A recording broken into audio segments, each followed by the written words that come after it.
The Lewis and Clark Expedition. When I, Thomas Jefferson, was President of the United States, I bought something.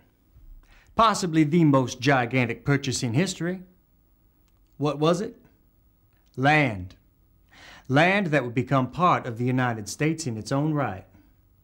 Land that would help the United States to grow and expand, to become strong and powerful, to spread to new people and places. But the odd thing is that when I bought it, no one really knew just how much land it included. The land that President Jefferson purchased belonged to the Emperor of France, Napoleon Bonaparte.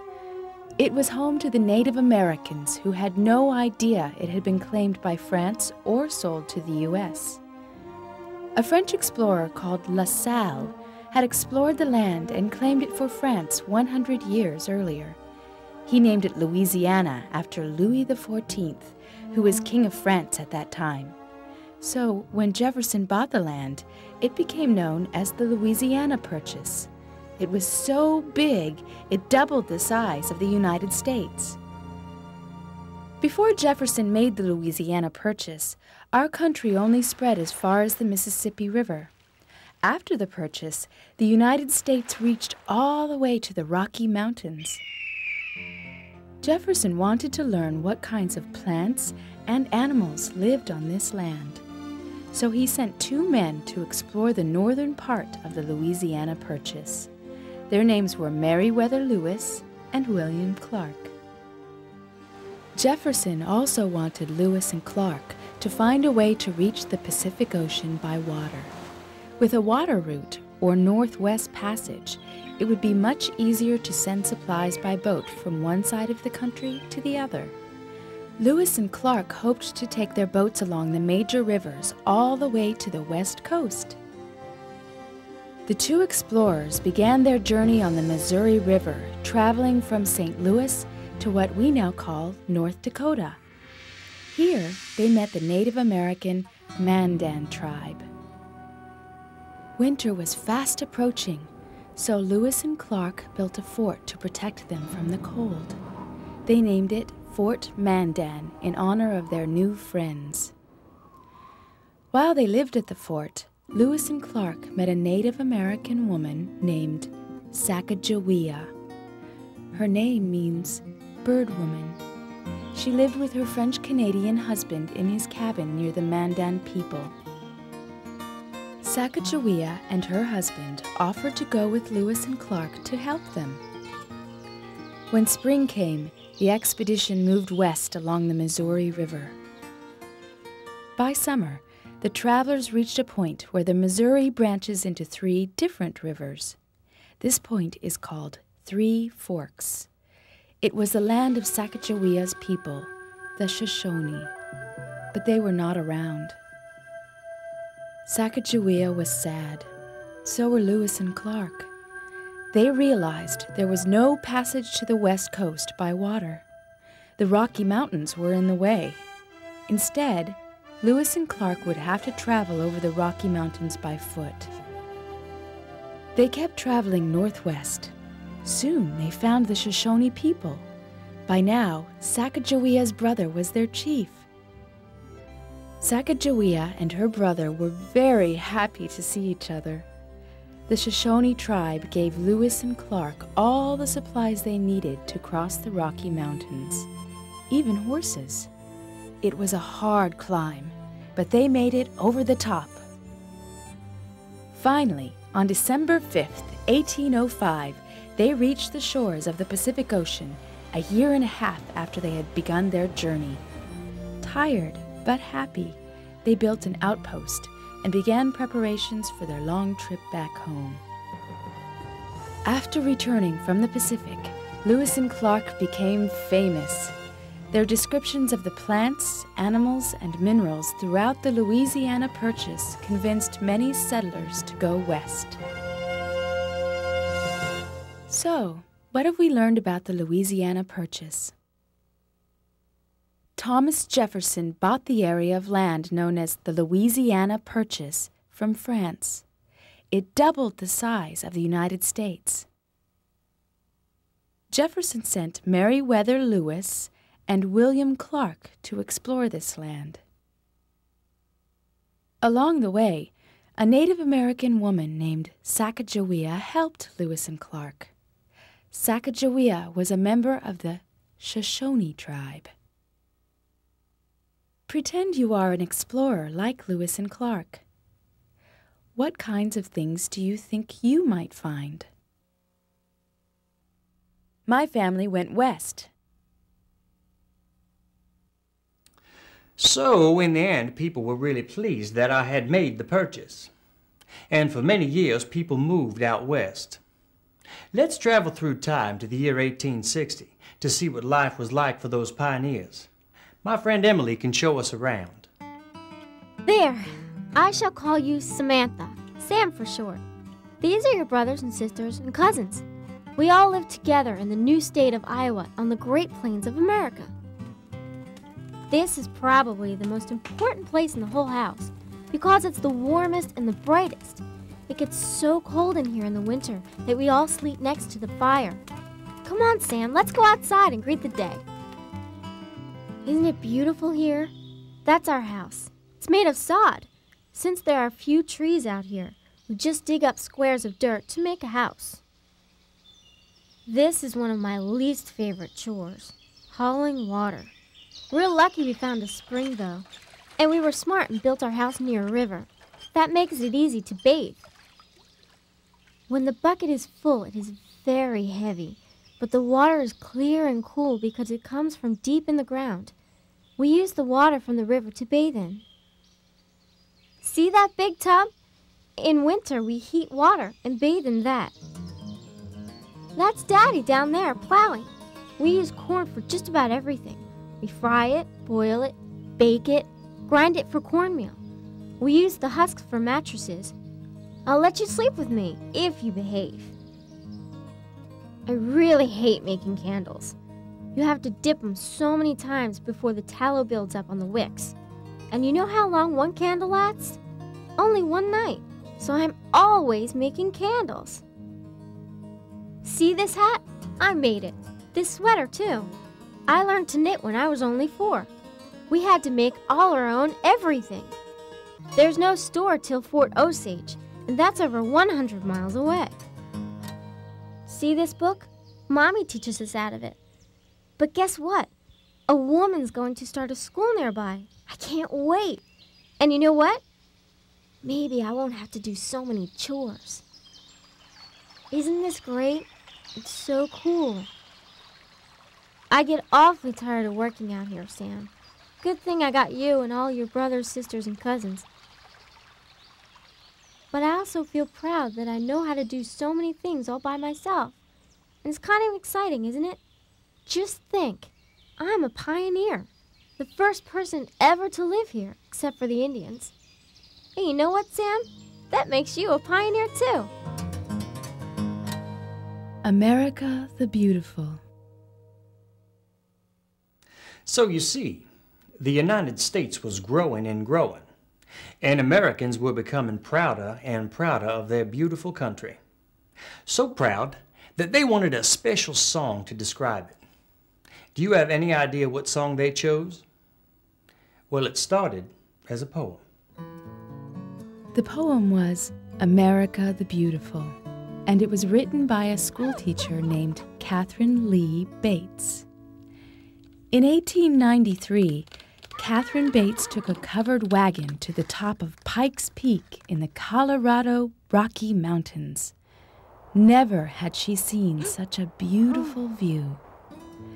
Catherine Bates made a decision to write a poem about what she saw and how she felt. She called her poem America the Beautiful. It celebrates America's pride and history. It is about the Native Americans, pilgrims, settlers, and all of the other people who have loved this land dearly. A magazine printed the poem on July 4th, Independence Day. Catherine Bates received lots of mail from people who loved her poem. Some of the letters were from composers who wanted to set her words to music. They tried to make tunes to fit the words, but none sounded quite right to Miss Bates. So she found a tune in a church songbook that she liked. It's the tune we know as America the Beautiful. As soon as the song was published, everyone started singing it.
Native Americans forced from their homes. Well, while many people from the East moved out west to settle, there were many people already living there. Now, these people and their families had been there for a long, long time. So in many ways, America the Beautiful belonged to them. But the pioneers did not understand these native peoples, and the Native Americans did not understand these newcomers. And with all this misunderstanding, there were a lot of problems and fighting between the two sides. Today, we recognize that the Native Americans were here first. For many hundreds of years, before Columbus or the Pilgrims landed in this country, Native people lived in what is now the United States.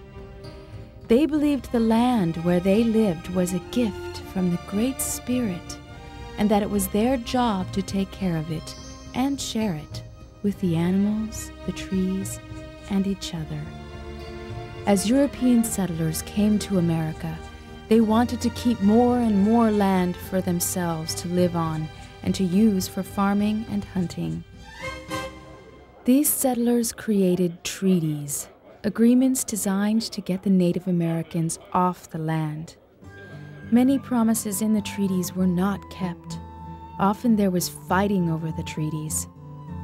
In 1830, President Andrew Jackson passed the Indian Removal Act.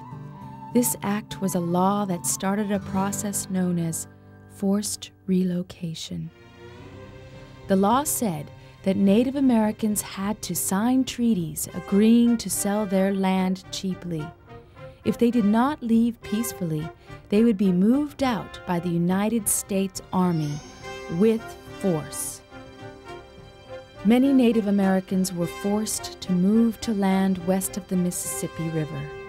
Their new homes were called reservations because the land was supposed to be reserved or set aside for them.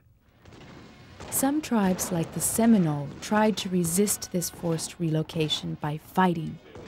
But the Cherokee took their battle to the Supreme Court. A Cherokee named Sequoyah had developed a way of writing down the tribe's language. The tribe wrote their own constitution and declared themselves independent of the United States government. The Supreme Court agreed with the Cherokees' argument. Despite this, President Jackson insisted that the tribe move from their home in Georgia to a reservation. The Cherokee were forced to march hundreds of miles through bitter cold snow and ice to their new home. Many died on the journey, which became known as the Trail of Tears. By 1890, Congress had forced thousands of other Native Americans to walk their own Trail of Tears and move from their homelands to reservations. America had doubled in size, but the Native Americans ended up with much less than their fair share. Let's review.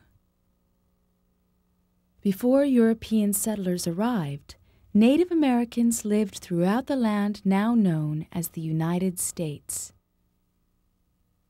The United States government forced Native American tribes to sell their land cheaply through treaties. The Native Americans who did not want to leave were forced to move onto reservations.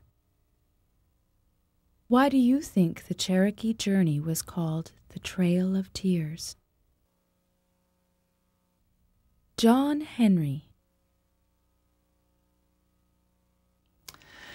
But America did not only grow in size, it also grew in strength. Now this song is about a man called John Henry. He was an African-American slave and he was very strong. It is thought that he died after winning a rather unusual race. When John Henry, he was a little baby, no bigger than the palm of your hand. He picked up a hammer and a little piece of steel, said, I'm gonna be a steel driving man, Lord, Lord, I'm gonna be a steel driving man. John Henry said to his captain, Lord, a man ain't nothing but a man. But before I let your steam drill drive me down, I'll die with a hammer in my hand, Lord, Lord, I'll die with a hammer in my hand. Now the man that invented the steam drill, he thought he was doing mighty fine. But John Henry, he drove 14 feet, and the steam drill only made 9, Lord, Lord, the steam drill only made 9. John Henry was hammering on the mountain, and his hammer was ringing fire. But he drove so hard, he broke his poor heart, and he laid down his hammer and he died, Lord, Lord. He laid down his hammer and he died.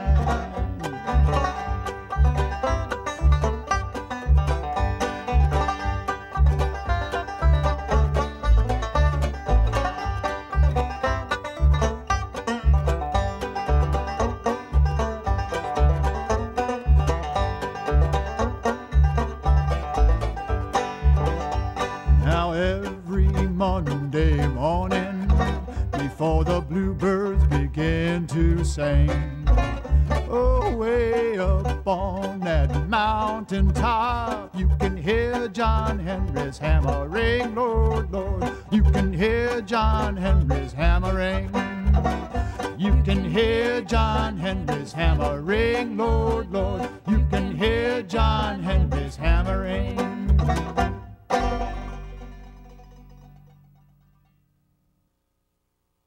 The story of Mount Rushmore. Well, I know I am Thomas Jefferson, and I did write the Declaration of Independence and was the 3rd president of our country. But still, I never imagined that one day I would be a face on one of the biggest sculptures ever created, Mount Rushmore. Mount Rushmore National Memorial is in the Black Hills of South Dakota.